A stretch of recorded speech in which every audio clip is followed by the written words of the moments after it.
প্রয়োজনে ঢাকা ও আশেপাশের এলাকায় লোডশেডিং দেওয়া হবে বলে জানিয়েছেন বিদ্যুৎ জ্বালানি ও খনিজ সম্পদ প্রতিমন্ত্রী নজরুল আহমেদ। রাজধানীর বারিধারার নিজ বাসভবনে সাংবাদিকদের ব্রিফিং করেন তিনি। প্রতিমন্ত্রী বলেন, সামনের হিট ওয়েভের জন্য প্রস্তুতি আসছে, সময় মতো অর্থের যোগান দেওয়া হলে কোনো সমস্যা হবে না। প্রয়োজন হলে ঢাকা এবং আশেপাশের এলাকায় লোডশেডিং দেওয়া হবে। তেলের দাম বৃদ্ধি নিয়ে নজরুল হামিদ বলেন, তেলের দাম প্রতি মাসে কমবে বা বাড়বে।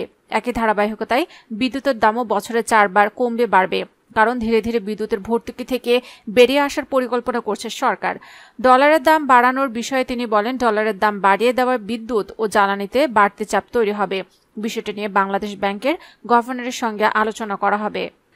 এদিকে রাজধানীর বেইলি রোডে গ্রিন কোজি কটেজ অগ্নিকাণ্ডের মামলায় কাচ্চি ভাই রেস্তোরাঁর মালিক সোহেল সিরাজকে রিমান্ড শেষে কারাগারে পাঠানো হয়েছে। এর আগে মামলার তদন্ত সংস্থা পুলিশের অপরাধ তদন্ত বিভাগ 2 দিনের রিমান্ড শেষে আদালতে হাজির করে সোহেল সিরাজকে কারাগারে আটক রাখার আবেদন করে। রাতে মালয়েশিয়া থেকে ঢাকায় হজরত শাহজালাল আন্তর্জাতিক বিমানবন্দরে নামলে ইমিগ্রেশন পুলিশ সোহেল সিরাজকে আটক করে, পরে তাকে সিআইডির কাছে হস্তান্তর করা হয়। বুধবার সকালে সোহেল সিরাজকে ঢাকা চিফ মেট্রোপলিটন ম্যাজিস্ট্রেট আদালতে পাঠিয়ে 5 দিনের রিমান্ড আবেদন করে সিআইডি। শুনানি শেষে আদালত তার 2 দিনের রিমান্ড মঞ্জুর করেন। 29 ফেব্রুয়ারি রাতে বেইলি রোডের গ্রিন কোজি কটেজে আগুন লাগে, এতে 46 জন মারা যান। ওই ঘটনায় অবহেলার কারণে মৃত্যুর অভিযোগে নিয়ে এনে পুলিশ বাদী হয়ে রমনা থানায় একটি মামলা করে। বর্তমানে মামলাটি তদন্ত করছে সিআইডি।